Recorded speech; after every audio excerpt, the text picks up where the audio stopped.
Ninth class chapter number 6 lines and angles question number 1। तो question number 1 में कह रहा है आकृति में रेखाएं ए बी और सी डी बिंदु ओ पर, जो ए बी लाइन है एंड सी डी लाइन है बिंदु ओ पर काटती है यानी प्रतिच्छेद करती है। एंगल ए ओ सी और प्लस एंगल बी ओ ई, ये दोनों एंगल मिला के कितने हैं 70 डिग्री है। तो एंगल बी ओ डी बराबर 40 डिग्री है। तो हमें बी ओ ई एंगल हमें ज्ञात क्या करना है। सबसे पहले हम इस क्वेश्चन में क्या करते हैं कि हमें जो जो गिवन है हम उसको लिख देते हैं। तो गिवन में लिखते हैं, दिया है given angle A O C plus angle B O E equal to 70 degree. Angle A O C plus angle B O E equal to 70 degree. And उसके बाद क्या है, हमें एंगल बी ओ डी बराबर 40 degree. Angle B O D equal to 40 degree. तो हमें क्या करना है, हमें निकालना है यानी ज्ञात करना है। क्या ज्ञात करना है यानी फाइंड ज्ञात करना है एंगल बी ओ ई, ये फाइंड करना है। And C O angle C O ई का प्रतिवर्ती कोण, कौन सा प्रतिवर्ती कोण। तो इसको निकालना शुरू करते हैं। प्रूफ प्रमाण,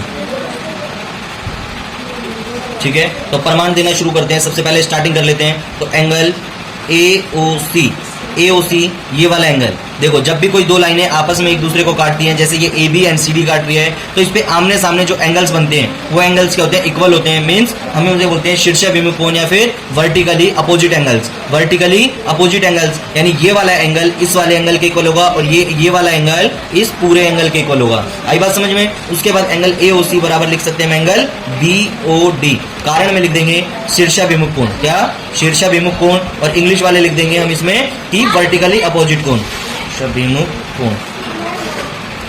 उसके बाद एंगल ए ओ सी बराबर हो जाएगा बी ओ डी 40 है तो ए ओ सी भी कितना हो जाएगा 40 डिग्री हो जाएगा। उसके बाद में एक क्वेश्चन हमें अब देखते हैं, angle A O C plus angle B O E equal to कितना गिवन था हमें 70 डिग्री दिया है, ये हमें गिवन है ऑलरेडी, ठीक है। और हमने ए ओ सी की वैल्यू फाइंड कर लिया 40 डिग्री। हम इस 40 डिग्री की वैल्यू यहाँ डाल देते हैं यानी 40 डिग्री प्लस में angle B O E equal to 70 degree. Means angle B O E equal to 70 degree और ये 40 माइनस हो जाएगा यहाँ पे आके यानी 30 डिग्री। तो हमें एक क्वेश्चन तो फाइंड हो गया, यानी जो एंगल बी ओ ई निकालना था ये हमें मिल गया। एंगल बी ओ ई की वैल्यू कितनी मिल गई 30 डिग्री आ गई। उसके बाद में हमें निकालना है reflexive angle of C O ई। तो एंगल यहाँ पे लिखेंगे, पहले सी ओ ई फाइंड कर लेते हैं। क्या कर लेते हैं सी ओ ई। तो यहाँ पे देखो ये वाला एंगल प्लस ये वाला एंगल प्लस ये वाला एंगल तीनों मिला के कितना हो रहा है 180 होगा। क्यों होगा, क्योंकि ये लीनियर पेयर है। क्या है लीनियर पेयर, यानी angle A O C plus angle C O E plus angle B O E equal to 180 degree.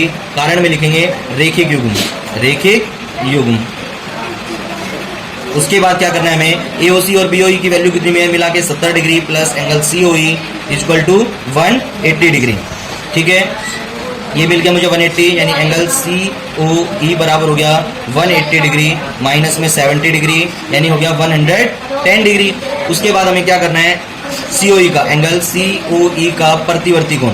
कभी भी हम प्रतिवर्ती कोण निकालते हैं तो जो एंगल होगा उसमें से 360 डिग्री क्या करेंगे माइनस कर देंगे। क्या करेंगे 360 डिग्री में से माइनस कर देंगे एंगल को, यानी 360 degree minus 110 degree equal to 250 degree, ठीक है। तो ये दोनों पार्ट हो गया हमारे पास 110, एक आ गया 130 डिग्री, एक आ गया 250 डिग्री, ठीक है।